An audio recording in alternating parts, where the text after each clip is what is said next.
Yo, what it do, everybody? Let's talk about Clair Obscur's Expedition 33, one of my most anticipated RPGs of 2025. This game reminds me very much of my favorite Final Fantasy game, Final Fantasy 13, but I will tell you guys why later. Before we talk about why this game reminds me so much of Final Fantasy 13, I wanted to share some Twitter posts from the developers themselves. Now, the first post talks a little bit about the story of the game. It states that the Paintress awakens and marks her cursed number upon a monolith. Everyone of that age is erased for eternity.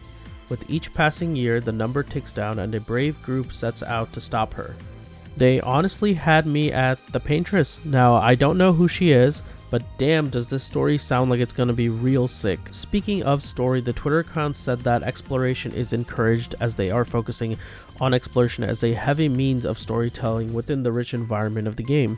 It looks like the game is going to give players lots of freedom. You can customize how your characters look, who is in your party, who is your party leader, and even have different hairstyles and costumes that go with your character.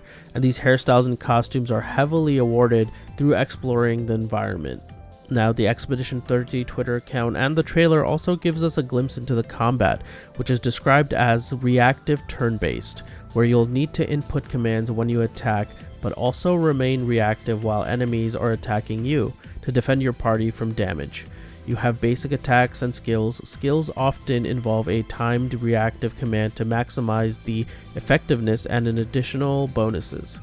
Skills are action points. You get one action point every round, but you can also customize your build to get action points from other resources such as successful parrying.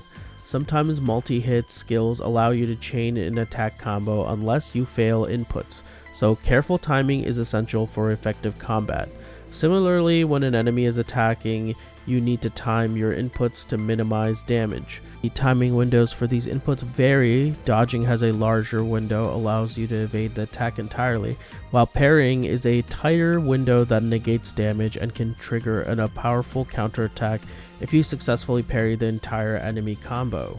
Now, the developers also mentioned that bosses have unique mechanics and additional challenges that the players will have to overcome. For example, in this boss fight, you have the boss near a bed of flowers, and these bed of flowers are giving it powerful buffs and advantages that can quickly overwhelm the party.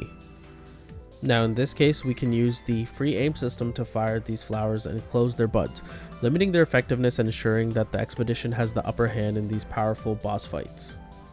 This is pretty cool if you ask me. Finding and exploiting unique mechanics is definitely going to bring diversity to the fights.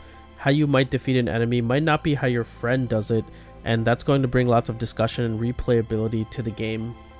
You can tell the developers of this game love RPGs. There's so many elements of Expedition 33 that are clearly inspired by a variety of RPGs such as Persona for one.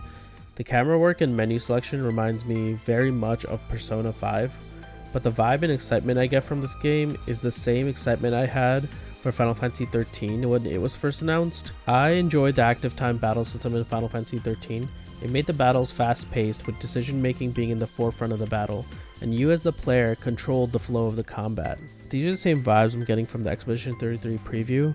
I love how the developers are taking turn-based battle system and really pushing it to the limit. And maybe that's why I enjoyed Final Fantasy 13, because it was pushing turn-based combat to the next limit. It's like the evolution of turn-based combat since Final Fantasy X. And honestly, I thought that's where Square Enix was going to go. I thought they were going to keep pushing its turn-based combat till it was completely transformed in something new. And I feel like Expedition 33 is a good example of what it could have become.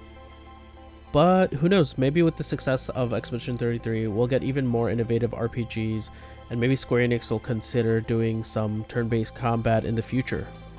Let me know what you guys think in the comments down below, and I will catch you all later. Peace!